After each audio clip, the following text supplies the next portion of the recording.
El Ministerio Conéctate a Jesús y el Centro de Tutorías y Clases Privadas TISU, la mejor alternativa ante los fracasos escolares, presentan desde Panamá, Puente del Mundo y Corazón del Universo, la serie Feliz para siempre para hoy miércoles, Estudio Profundo y Transformación.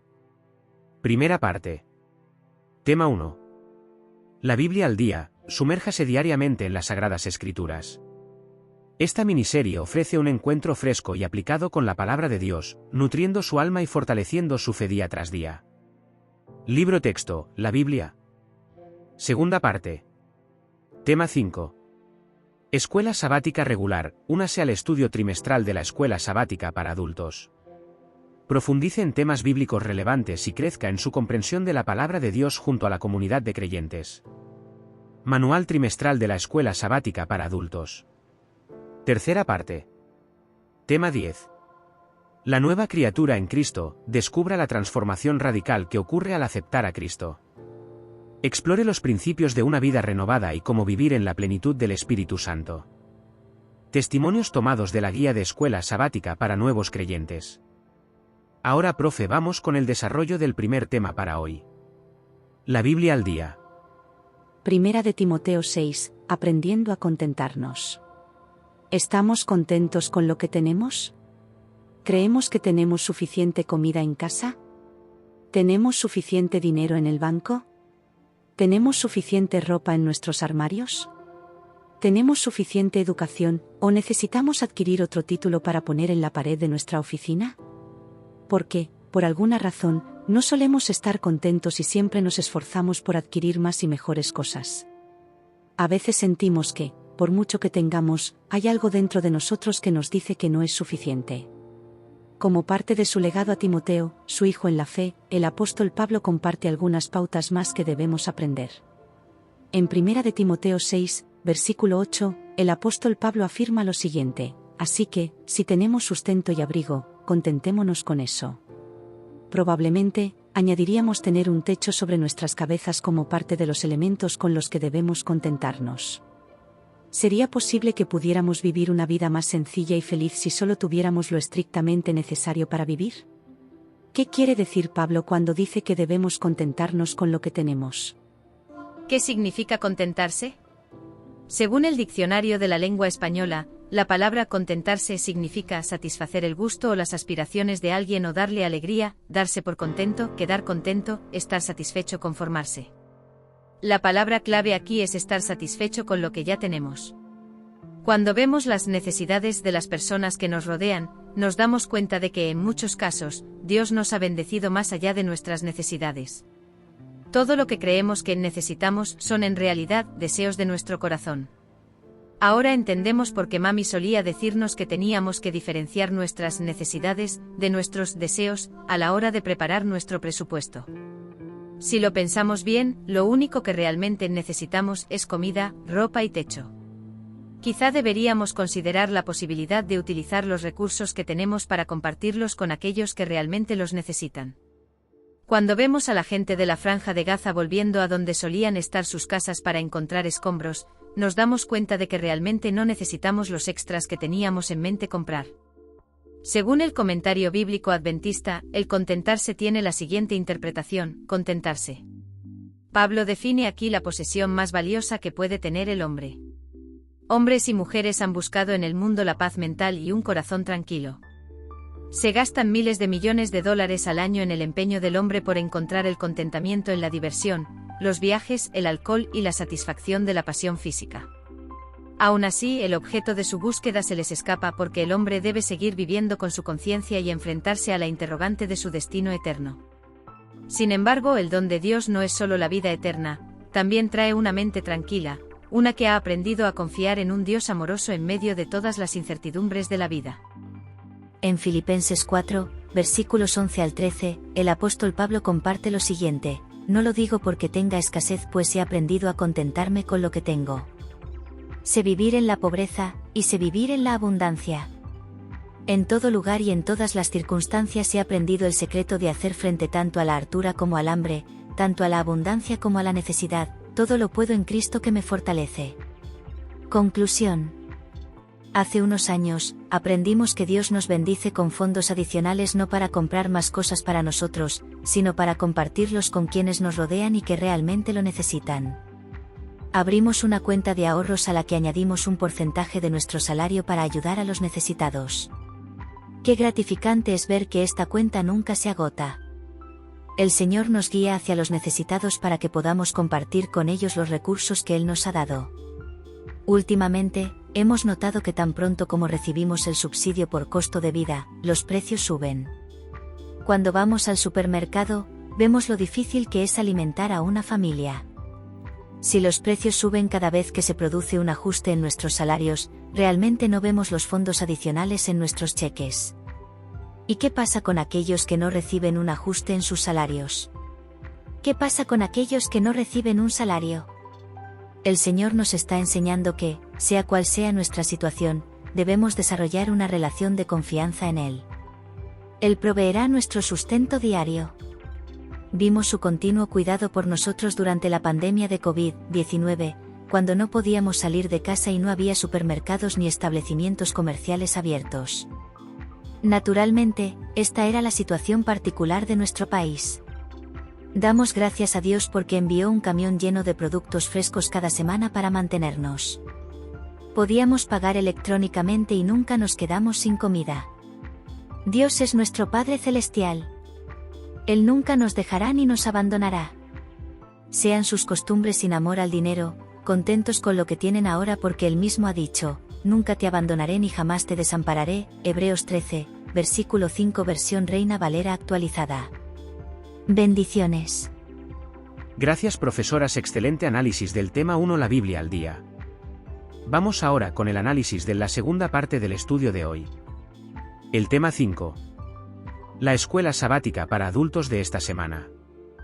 Adelante profesora Abril. Lección 8, para el 24 de mayo de 2025. En los Salmos primera parte. Sábado 17 de mayo. Lee para el estudio de esta semana, Hebreos 9, 11 a 15, Salmos 122, Salmos 15, Salmos 24, Éxodo 33, 18 a 23, Salmos 5, Salmos 51, 7 a 15. Para memorizar. Entonces miré y vi al Cordero de pie sobre el monte Sión, y con el 144.000 que tenían el nombre del Cordero y el nombre de su Padre escrito en sus frentes. Apocalipsis 14, 1. Como adventistas del séptimo día, estamos acostumbrados a buscar los símbolos del Apocalipsis en el Antiguo Testamento para entender qué representan. Una fuente de información particularmente provechosa es el libro de Salmos, la colección de poesía sagrada que explora numerosas experiencias humanas e interacciones posibles con Dios, desde el abatimiento por el pecado y el sufrimiento hasta la alegría desbordante en su presencia y sus reiteradas promesas de perdón y salvación. Una lectura atenta de los Salmos aporta detalles que hacen revivir el libro de Apocalipsis, especialmente el capítulo 14, donde se describe la obra final de la Iglesia remanente de Dios en la tierra. Se ha encomendado al pueblo de Dios de los últimos días la misma misión que al antiguo Israel, ser luz para las naciones y presentar el último llamado misericordioso a todos los pueblos para que adoren y obedezcan a su Creador. Algunos detalles contenidos en el libro de Salmos, el himnario de Dios, pueden mostrarnos nuevas formas de entender y apreciar nuestro papel en los momentos finales de la historia de la tierra. Domingo 18 de mayo. Nuestro sumo sacerdote. Cuando Moisés supervisó la construcción del tabernáculo, no se le permitió utilizar cualquier diseño, sino el modelo que Dios le mostró, y cuida de hacer todo conforme al modelo que te ha sido mostrado en el monte Éxodo 25, 40. Descubrimos en el libro de Hebreos que el modelo utilizado era el de una realidad superior, el santuario celestial. Lunes 19 de mayo. En el monte Sión. En Apocalipsis 14 encontramos al pueblo de Dios de pie sobre el monte Sión.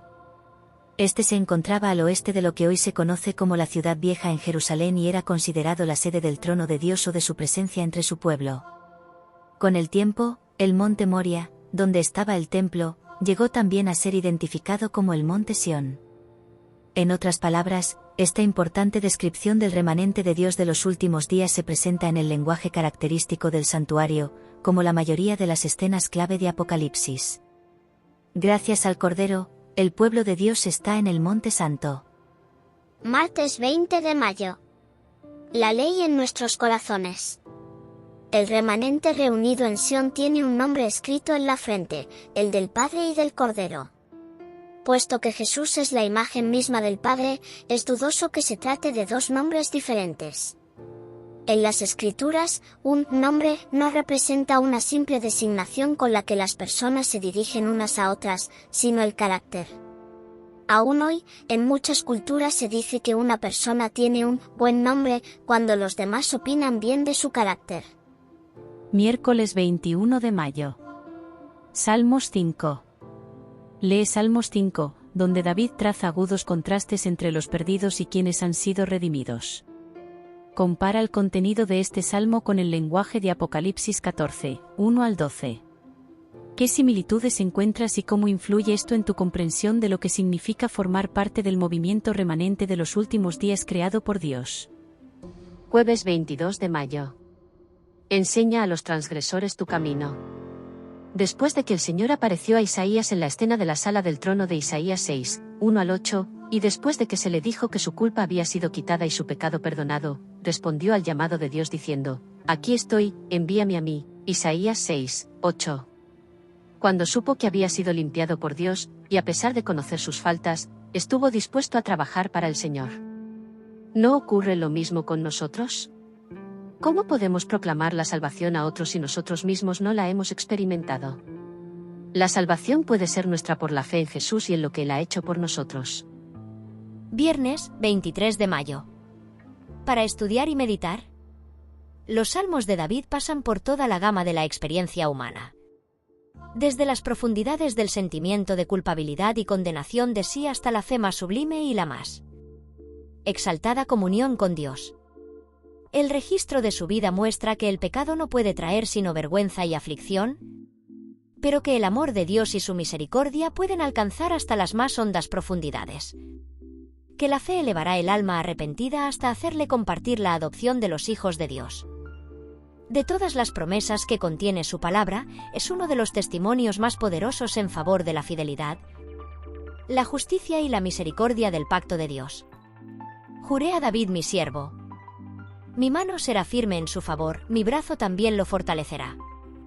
Mi fidelidad y mi amor estarán con él, y en mi nombre será exaltado su poder. Pondré su mano sobre el mar y sobre los ríos su diestra. Me llamará, mi Padre, mi Dios, la roca de mi salvación. Yo también lo pondré por primogénito, el más excelso de los reyes de la tierra. Para siempre conservaré mi amor hacia él, y mi pacto será firme con él. Sus descendientes reinarán para siempre, y su trono durará como los días del cielo. Salmo 89, 3. 21, 24 a 29, Elena de White, Patriarcas y Profetas, páginas 818. 819. Gracias, profesoras, por este excelente análisis de la escuela sabática de esta semana. Vamos ahora a estudiar la tercera parte del estudio de hoy. El tema 10: la nueva criatura en Cristo. Adelante, hermano Moreno, con el testimonio de la semana. Saludos, profe. Vamos con la tercera parte de el estudio para el día miércoles en nuestra programación Feliz para Siempre. Y ahora nos corresponde trabajar con el tema número 10, la nueva criatura y el camino a Cristo. Una serie de testimonios. El testimonio que tenemos para esta semana se encuentra en la lección número 4 de la Escuela Sabática para Nuevos Creyentes del segundo trimestre. El título de este testimonio es Un cambio de valores. El mismo dice así: cuando Gregorio cumplió los 18 años, comenzó a vender pólizas de seguros de vida y a trabajar como corredor de hipotecas. Su trabajo era tan eficaz que llegó a convertirse en la mano derecha del gerente.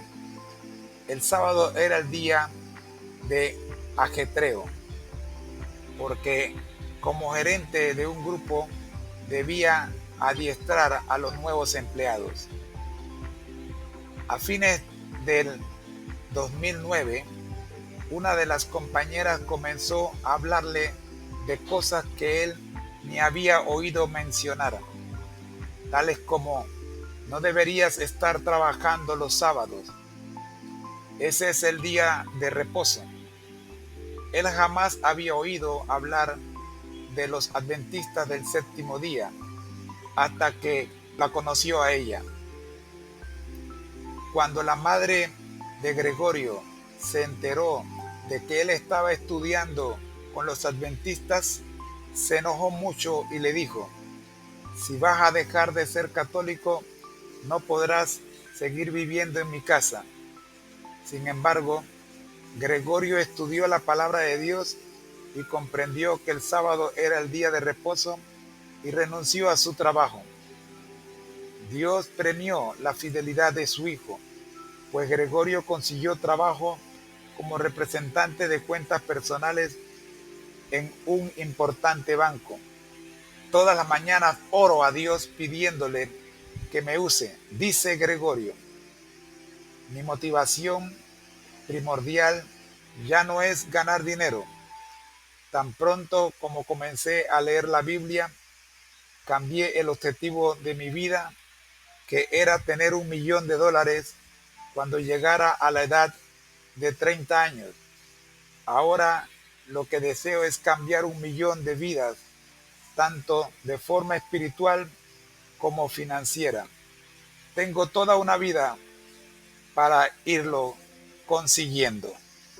Hasta aquí el testimonio de esta semana para el segmento La nueva criatura y Cristo. Saludos, profe. Qué testimonio tan impactante y revelador. La historia de Gregorio ilustra de manera poderosa la transformación que ocurre cuando uno elige el reino de Dios por encima del reino de este mundo, tal como lo exploramos ayer. Aplicaremos nuevamente nuestro método MCAG para desentrañar las lecciones clave de este cambio de valores. Mapa de intriga, preguntas generadoras. Para iniciar nuestro análisis, formulemos algunas preguntas que despierten nuestra curiosidad sobre el testimonio de Gregorio. ¿Qué motivó a Gregorio, un joven exitoso en el mundo de las finanzas, a considerar un mensaje que desafiaba sus prioridades laborales y religiosas? ¿Cuál fue el punto de inflexión que lo llevó a priorizar sus convicciones espirituales sobre la seguridad económica y la aceptación familiar? ¿De qué manera la comprensión del sábado como el día de reposo transformó su sistema de valores y su visión del éxito? ¿Cómo se manifestó la fidelidad de Dios en la vida de Gregorio después de su decisión de renunciar a su trabajo? ¿Qué nos enseña esto sobre las promesas del reino de Dios? ¿Qué significa el cambio en la motivación de Gregorio, de acumular riqueza personal a impactar vidas espiritual y financieramente? ¿Cómo desafía esto nuestra propia definición de éxito? Estas preguntas nos guiarán mientras profundizamos en el testimonio de Gregorio. Ahora, profe, avancemos al camino de conexiones, relaciones clave, para identificar las relaciones importantes en esta historia. Excelente, profe. Sigamos adelante con el camino de conexiones, relaciones clave, en el testimonio de Gregorio. Podemos identificar las siguientes conexiones significativas. El éxito mundano inicial y el vacío espiritual. La historia conecta el éxito profesional temprano de Gregorio con una posible falta de plenitud espiritual, lo que lo hizo receptivo al mensaje de su compañera de trabajo. Esto sugiere una relación entre la búsqueda de logros seculares y la necesidad inherente del ser humano por algo más trascendente. El encuentro con la verdad bíblica y el conflicto de lealtades. Se conecta el mensaje sobre el sábado con la confrontación de Gregorio con las enseñanzas de su iglesia de origen y la oposición de su madre. Esto ilustra la tensión que a menudo surge cuando la verdad bíblica desafía las tradiciones y las expectativas familiares. La priorización de la obediencia a Dios sobre la seguridad terrenal. La decisión de Gregorio de renunciar a su trabajo bien remunerado en obediencia al mandamiento del sábado establece una conexión directa entre su fe y sus acciones, demostrando una primacía de los valores espirituales sobre los materiales. La fidelidad de Gregorio y la provisión divina. La historia conecta la renuncia de Gregorio a su trabajo con la bendición de encontrar un nuevo empleo en un banco importante. Esto sugiere una relación de causa y efecto donde la fidelidad a Dios es recompensada con su provisión. El cambio de motivación personal a un propósito trascendente, se conecta el antiguo objetivo de acumular riqueza personal con el nuevo deseo de impactar vidas espiritual y financieramente. Esto revela una transformación profunda en el sistema de valores de Gregorio, donde el servicio a los demás se vuelve más importante que la ganancia individual. La lectura de la Biblia como catalizador del cambio, el testimonio establece una conexión causal entre el inicio de la lectura de la Biblia por parte de Gregorio y la reorientación de sus objetivos de vida. Esto subraya el poder transformador de la palabra de Dios. Estas conexiones nos ayudan a ver la trayectoria del cambio en la vida de Gregorio, desde el éxito según los estándares del mundo hasta una vida impulsada por valores espirituales y un deseo de servir a los demás. Ahora, profe, ¿le parece que identifiquemos el ancla de fundamentos base sólida, que subyace a esta transformación? Magnífico, profe. Vamos a establecer el ancla de fundamentos, base sólida, que sostiene la transformación experimentada por Gregorio. La autoridad de la palabra de Dios, el testimonio implícitamente establece la Biblia como la autoridad final en asuntos de fe y práctica. La comprensión que Gregorio adquiere sobre el sábado a través del estudio de la palabra es el fundamento de su decisión. La primacía de la obediencia a Dios, la historia fundamenta el principio de que la obediencia a los mandamientos de Dios debe tener prioridad sobre las consideraciones terrenales, como la seguridad económica o la aceptación social y familiar. La fidelidad de Dios hacia quienes le son fieles, el testimonio ilustra el principio de que Dios honra y provee para aquellos que eligen serle fieles, incluso cuando esa fidelidad implica sacrificio personal. La transformación del corazón a través del encuentro con Dios, se fundamenta la idea de que un encuentro genuino con Dios y su palabra puede producir un cambio radical en las motivaciones y los valores de una persona, reorientando su vida hacia propósitos más elevados. El valor de un propósito trascendente sobre la riqueza material, el testimonio contrasta el objetivo de acumular riquezas con el deseo de tener un impacto positivo en la vida de otros, estableciendo el principio de que el servicio y el crecimiento espiritual tienen un valor eterno superior al de las posesiones materiales.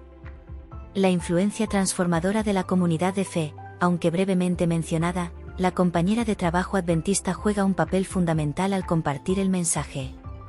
Esto subraya el principio de la importancia de la comunidad de creyentes en el proceso de crecimiento espiritual y descubrimiento de la verdad.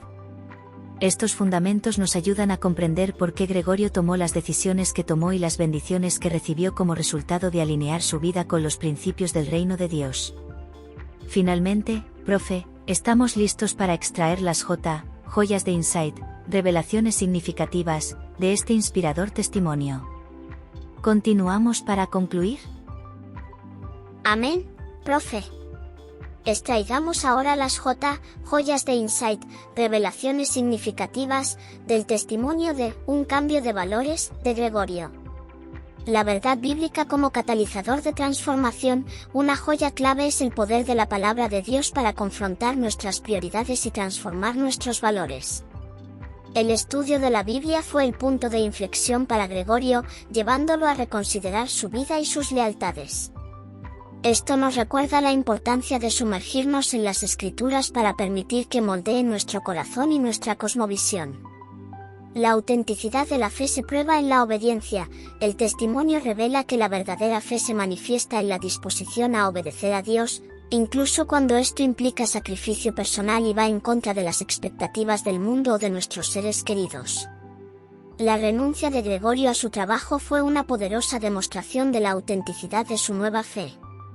La fidelidad a Dios abre puertas inesperadas, una revelación alentadora es la manera en que Dios honra la fidelidad. La provisión de un nuevo empleo para Gregorio en un banco importante nos enseña que confiar en Dios y priorizar su voluntad no nos dejará desamparados. Sus caminos pueden ser diferentes a los nuestros, pero su cuidado es seguro. El verdadero éxito se mide por el impacto eterno, el cambio en la motivación de Gregorio, de la búsqueda de riqueza personal al deseo de transformar vidas espiritual y financieramente, nos presenta una definición más profunda y significativa del éxito.